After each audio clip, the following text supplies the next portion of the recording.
মুগ্ধ ও স্নিগ্ধ একই ব্যক্তি, দাবিটি কতটুকু সত্য? সম্প্রতি সোশ্যাল মিডিয়ায় মুগ্ধ মারা যায়নি, মুগ্ধ নামে কেউ ছিলই না, মুগ্ধ স্নিগ্ধ দুই ভাই নয়, মুগ্ধই স্নিগ্ধ ছিল, মানুষ একজনই, এমন একটি পোস্ট সোশ্যাল মিডিয়ায় বেশ সরব হয়েছেন। আর এ থেকেই জন্ম দিয়েছেন বিভিন্ন আলোচনা সমালোচনার।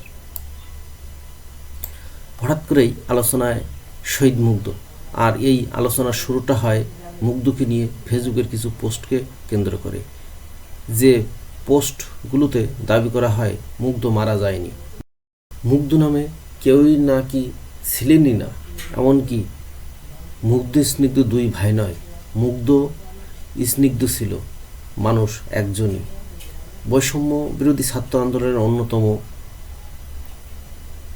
নাম বাংলাদেশ ইউনিভার্সিটি অব প্রফেশনালসের শিক্ষার্থী মীর মাহফুজুর রহমান মুগ্ধ আন্দোলনের সময় গত 18 জুলাই রাজধানীর উত্তরায় আজমপুরে সংঘর্ষ চলাকালে গুলিবিদ্ধ হয়ে মারা যান তিনি। সামাজিক যোগাযোগ মাধ্যমে ভাইরাল হওয়া ভিডিওতে দেখা যায় গুলিবিদ্ধ হওয়ার আগে কোটা সংস্কার আন্দোলনকারীদের মধ্যে খাওয়ার পানি ও বিস্কুট বিতরণ করছিলেন তিনি। অথচ বুধবার 20 নভেম্বর রাত থেকে মুগ্ধ মৃত্যু নিয়ে সংশয় ফেসবুকে বিভিন্ন পোস্ট করা হয়। তার মধ্যে একটি পোস্টে দাবি করা হয় মুগ্ধ মারা যায়নি, মুগ্ধ নামে কেউই ছিলই না, মুগ্ধ স্নিগ্ধ দুই ভাই নয়, মুগ্ধই স্নিগ্ধ ছিল, মানুষ একজনই।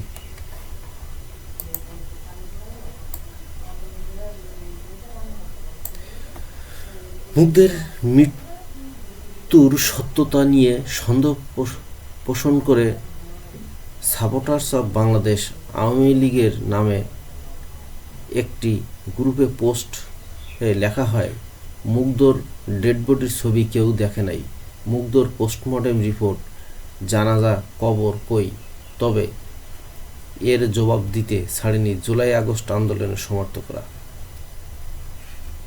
শারমিন হাফিজা রূপকথা নামে একজন বলেছেন, মুগ্ধরা মরে না, তারা চিরদিন বেঁচে থাকবে আমাদের সকলের মানুষের মনে।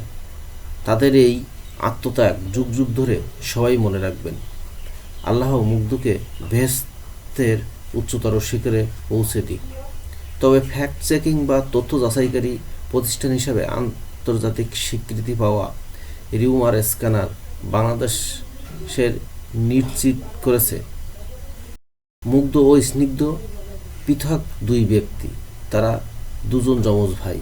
ওপেন সোর্স অনুসন্ধানের মাধ্যমে সামাজিক যোগাযোগ মাধ্যমে প্রচারিত মুগ্ধ ও স্নিগ্ধের একসঙ্গে তোলা অসংখ্য ছবি ও ভিডিওর বরাত দিয়ে এই তথ্য নিশ্চিত করেছে তারা। এদিকে ফেসবুকে ছড়িয়ে পড়া দাবিগুলো সম্পূর্ণ মিথ্যা বলে জানিয়েছেন অন্তর্বর্তীকালীন সরকারের প্রধান উপদেষ্টা প্রেস উইং। প্রধান উপদেষ্টা প্রেস উইং থেকে পরিচালিত ফ্যাক্ট চেকিং ফেসবুক পেজ থেকে বৃহস্পতিবার 21 নভেম্বর রাতে জানানো হয়, সামাজিক যোগাযোগ মাধ্যমে মুগ্ধকে নিয়ে ছড়িয়ে পড়া এই দাবিটি ভুয়া। পেজটির এক পোস্টে বলা হয়, গত 18 জুলাই উত্তরার আজমপুর বিক্ষোভকারীরা পিপাসার্ত হয়ে পড়লে তিনি তাদের জন্য পানীয় খাবার নিয়ে ছুটে যান।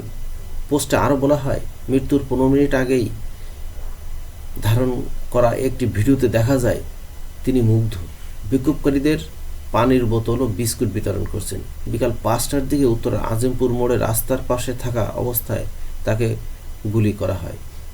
গুলিটি তার কপাল ভেদ করে মাথার ডান পাশ দিয়ে বেরিয়ে যায়। তার মরদেহ উত্তরার ক্রিসেন্ট হাসপাতালে নেওয়া হলে কর্তব্যরত চিকিৎসক তাকে মৃত ঘোষণা করেন।